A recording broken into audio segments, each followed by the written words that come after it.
Selamat datang dalam kisah yang penuh cinta, perjuangan, dan takdir yang tak terduga. Ini adalah cerita tentang Nabila, seorang TKW asal Indonesia, yang tanpa disadari jatuh hati pada Amir, putra dari keluarga majikannya di Arab Saudi. Sebuah cinta yang seharusnya mustahil, namun semakin dilarang, semakin sulit untuk dilupakan. Akankah cinta mereka menemukan jalan?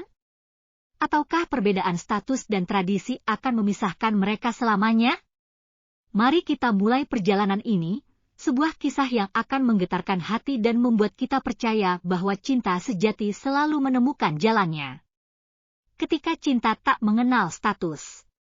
Malam itu, di ruang tunggu Bandara Soekarno-Hatta, Nabila duduk dengan perasaan campur aduk. Tangannya yang mungil menggenggam erat paspor hijau bertuliskan Republik Indonesia. Seakan-akan benda itu adalah satu-satunya pegangan yang bisa membuatnya merasa aman. Di sampingnya, beberapa perempuan lain yang juga calon tenaga kerja wanita, tampak berbincang pelan, sesekali tertawa getir untuk mengusir kegugupan mereka. Nabila menatap layar ponselnya yang kini hanya menampilkan wallpaper foto keluarganya. Ibu, ayah, dan adiknya yang masih duduk di bangku sekolah dasar. Pesan terakhir dari ibunya muncul di layar. Hati-hati di sana, nak. Ibu selalu mendoakanmu. Hatinya perih. Air mata hampir saja jatuh, tetapi ia menahannya. Ini keputusannya. Ini jalan yang harus ia tempuh demi keluarga. Pengumuman penerbangan terdengar membuat Nabila terkejut sejenak. Dengan napas panjang, ia bangkit dan menarik kopernya. Bersama rombongan lainnya, ia berjalan menuju pesawat yang akan membawanya ke tanah asing. Tanah di mana takdir barunya menunggu. Perjalanan panjang akhirnya membawa Nabila ke Bandara Internasional King Khalid di Riyadh. Begitu keluar dari pesawat, hawa panas langsung menyergapnya. Udara di sini terasa kering dan berbeda jauh dari kampung halamannya di Jawa. Seorang pria bertubuh tinggi dengan janggut rapi berdiri tak jauh dari pintu kedatangan. Ia mengenakan do putih khas pria Arab dan memegang papan bertuliskan nama Nabila. "Kamu Nabila?" Suara beratnya terdengar. "Iya," jawab Nabila pelan. "Ayo ikut saya. Majikan kamu sudah menunggu di rumah," katanya singkat. Nabila mengangguk dan mengikuti pria itu yang ternyata bernama Yusuf, seorang petugas dari agensi yang menangani tenaga kerja asing di Riyadh.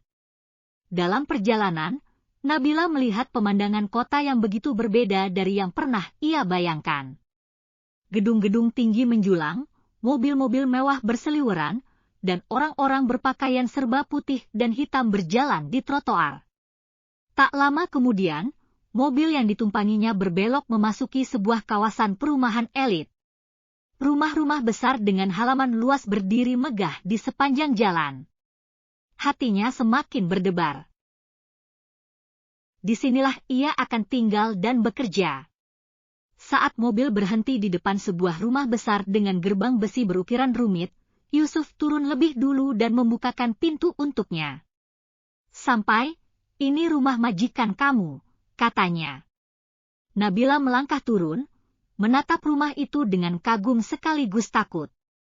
Pintu besar berwarna emas terbuka, dan seorang wanita paruh baya keluar dengan ekspresi datar. "Ismuki Nabila, namamu Nabila?" tanya wanita itu dalam bahasa Arab. "Naam, Madam," jawab Nabila.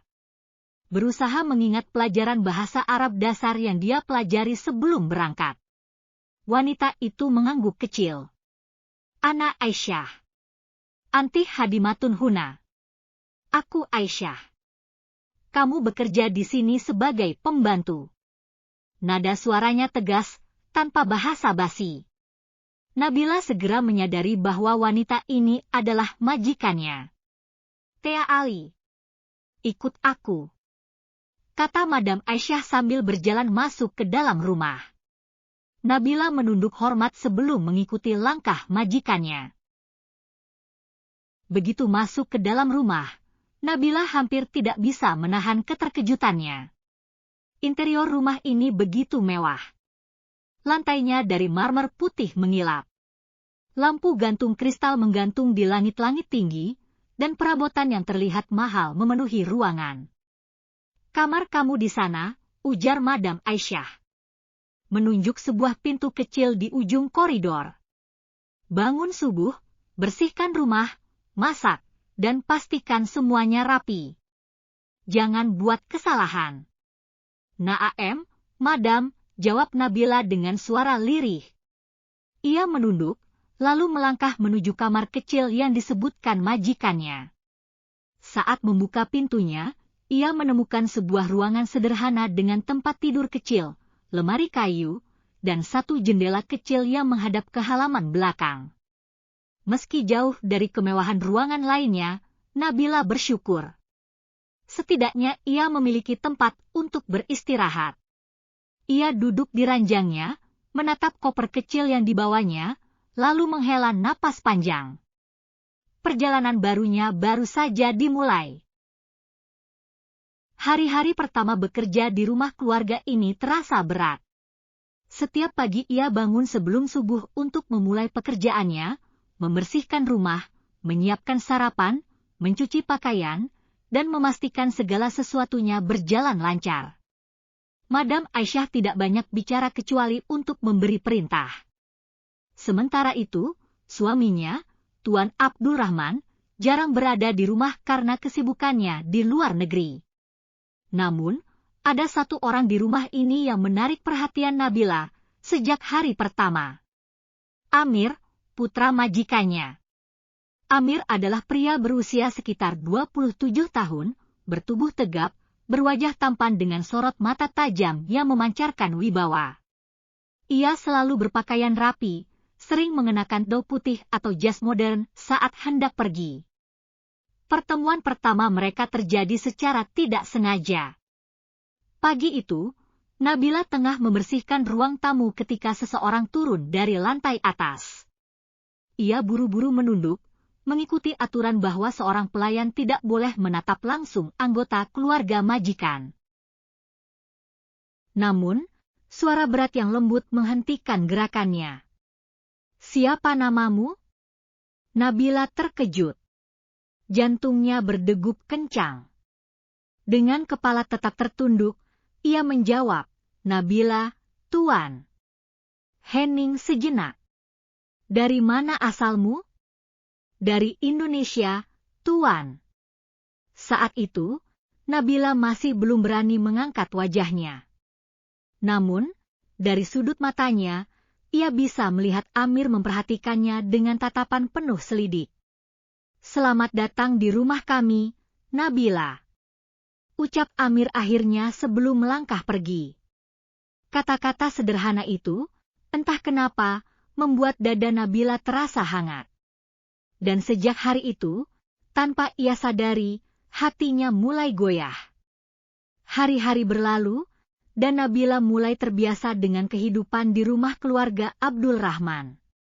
Meski pekerjaan rumah tak ada habisnya, ia menjalani semuanya dengan sabar. Namun, ada satu hal yang terus mengganggu pikirannya. Amir.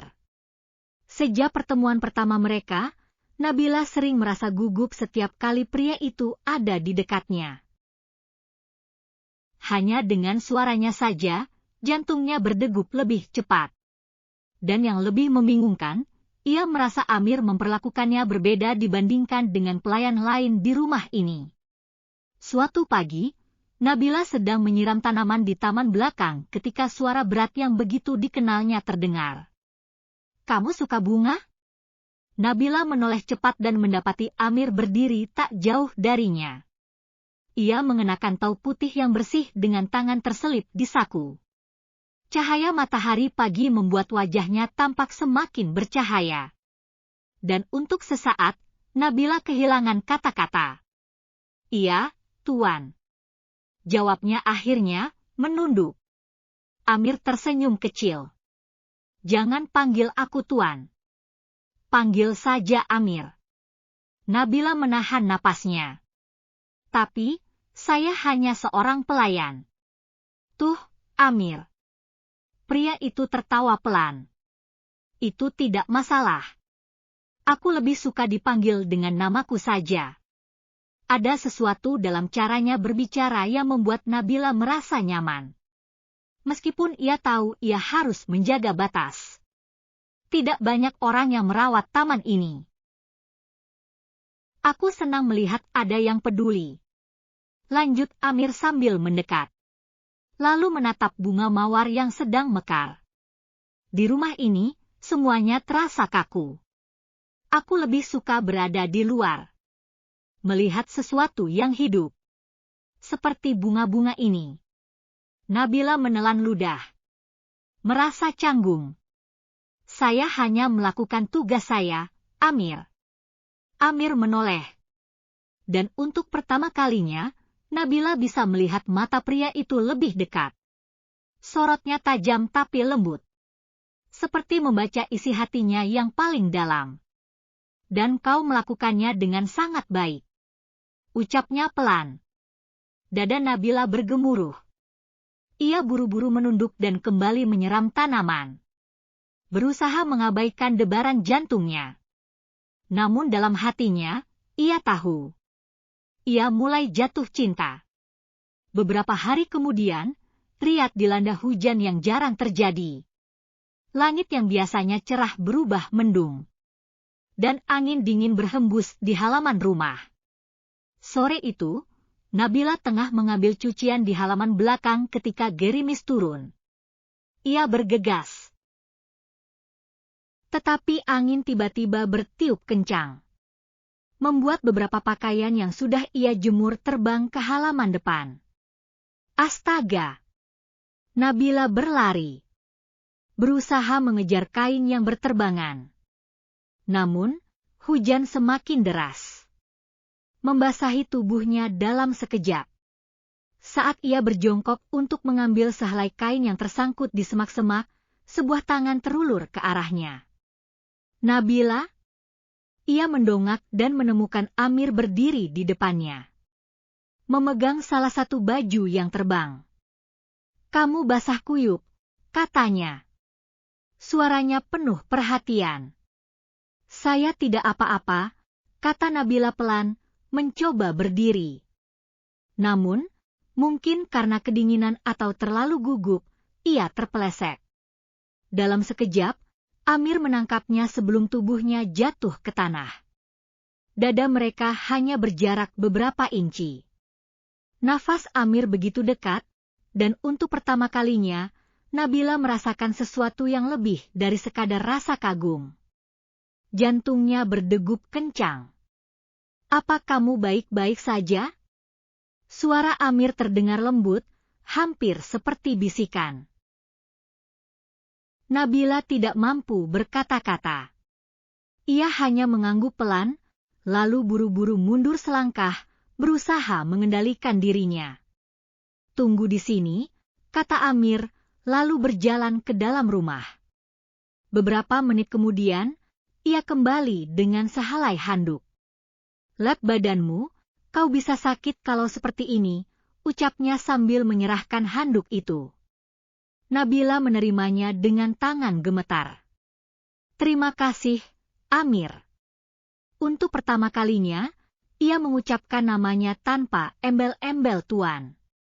Dan itu membuat sesuatu dalam dirinya terasa begitu berbeda. Setelah kejadian itu, Nabila berusaha menjaga jarak. Ia tahu betul bahwa perasaannya kepada Amir adalah sesuatu yang mustahil. Bagaimana mungkin seorang pembantu seperti dirinya bisa berharap pada pria dari keluarga terpandang? Namun, semakin ia mencoba menghindar, takdir seakan mempertemukan mereka berulang kali. Suatu malam, saat semua penghuni rumah sudah tidur, Nabila pergi ke halaman belakang untuk menikmati udara malam. Ia tidak menyangka bahwa Amir ada di sana, duduk di bangku taman dengan tatapan kosong ke langit. Kamu tidak bisa tidur? Tanya Amir, menyadari kehadirannya. Nabila menggeleng pelan. Kadang-kadang aku juga seperti itu. Amir melanjutkan. Aku merasa ada yang hilang dalam hidupku. Nabila menelan ludah, tidak berani bertanya lebih lanjut. Amir menoleh padanya. Apakah kau pernah merasa ingin bebas? Tidak terikat oleh aturan atau harapan orang lain? Nabila menatapnya dengan ragu. Saya tidak punya banyak pilihan, Amir. Saya hanya seorang pembantu. Amir menggeleng pelan. Jangan merendahkan dirimu sendiri, Nabila. Aku melihat sesuatu dalam dirimu, sesuatu yang berbeda. Nabila merasakan pipinya memanas. Ia buru-buru menunduk, takut Amir bisa membaca perasaannya. Namun, sebelum ia bisa berkata apa-apa, Amir mengulurkan tangannya dan menyentuh jemari Nabila yang sedikit gemetar. Hanya sesaat, tapi cukup untuk membuatnya sadar. Nabila tahu ia seharusnya menahan perasaannya. Ia hanyalah seorang pembantu, sementara Amir adalah putra dari keluarga terpandang. Tidak seharusnya ada perasaan di antara mereka. Tapi, semakin ia mencoba menjauh, semakin Amir mendekat. Setiap kali Nabila berjalan melewati koridor rumah, ia bisa merasakan tatapan Amir yang mengikuti gerakannya. Setiap kali mereka bertemu di taman, percakapan mereka semakin panjang, semakin dalam. Dan setiap kali Amir tersenyum kepadanya, hatinya semakin goyah. Malam itu, untuk kesekian kalinya, Nabila pergi ke halaman belakang. Udara riat terasa lebih sejuk setelah hujan turun sore tadi. Ia duduk di bangku kayu di bawah pohon palem, membiarkan angin malam menyapu wajahnya. Namun, ia tidak menyangka Amir akan muncul lagi. Kamu suka melihat bintang? Tanyanya sambil berdiri di sampingnya. Nabila menoleh dan menelan ludah. Amir mengenakan kemeja putih sederhana, tanpa hauk atau jas seperti biasanya. Penampilannya lebih santai, lebih dekek. Iya, jawabnya pelan. Amir duduk di sebelahnya. Aku juga, hening sejenak. Lalu Amir melanjutkan, suaranya terdengar lembut, seperti berbicara lebih kepada dirinya sendiri. Sejak kecil, aku selalu berpikir, apa yang ada di luar sana, di balik bintang-bintang itu. Apakah ada kehidupan lain? Apakah ada tempat di mana aku bisa benar-benar menjadi diriku sendiri? Nabila terdiam. Ini pertama kalinya ia melihat Amir dengan ekspresi yang berbeda, seperti seseorang yang terjebak dalam sangkar emas, yang merindukan kebebasan. Tapi kamu sudah punya segalanya, kata Nabila tanpa sadar. Kekayaan, keluarga, pendidikan, semuanya. Amir menoleh dan menatapnya. Itu yang orang-orang lihat, tapi mereka tidak tahu bagaimana rasanya menjadi aku. Matanya begitu dalam, seolah meminta Nabila untuk mengerti. Bagaimana rasanya? Bisik Nabila akhirnya. Amir tersenyum miris. Seperti hidup dalam dunia yang sudah ditentukan untukku.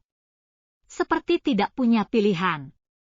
Setiap langkahku diatur oleh keluargaku, oleh tradisi, oleh harapan semua orang. Dia menarik napas panjang. Dan sekarang, lanjutnya. Aku mulai merasakan sesuatu yang baru.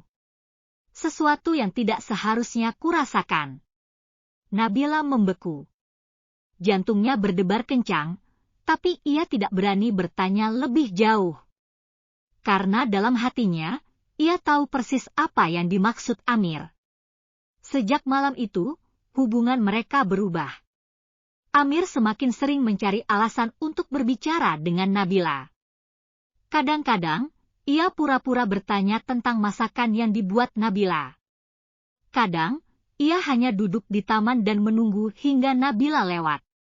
Dan setiap kali mereka berbicara, suasana di antara mereka semakin terasa berbeda. Sampai suatu hari, sesuatu terjadi. Hari itu, Madam Aisyah meminta Nabila untuk membawa teh ke ruang kerja Amir. Biasanya, ia tidak pernah mengganggu putranya saat sedang bekerja. Tapi kali ini, ia harus mengantarkan sendiri. Dengan hati-hati, ia mengetuk pintu. Masuk. Suara Amir terdengar dari dalam. Nabila membuka pintu dan melangkah masuk. Ruangan itu luas, dipenuhi buku-buku tebal dan meja kayu yang tertata rapi. Amir duduk di depan laptopnya.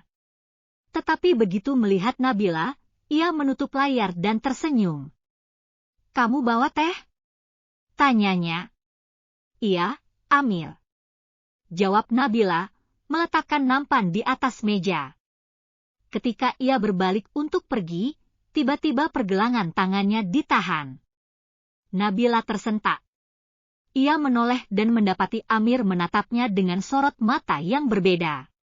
Sesuatu yang lebih dalam, lebih intens.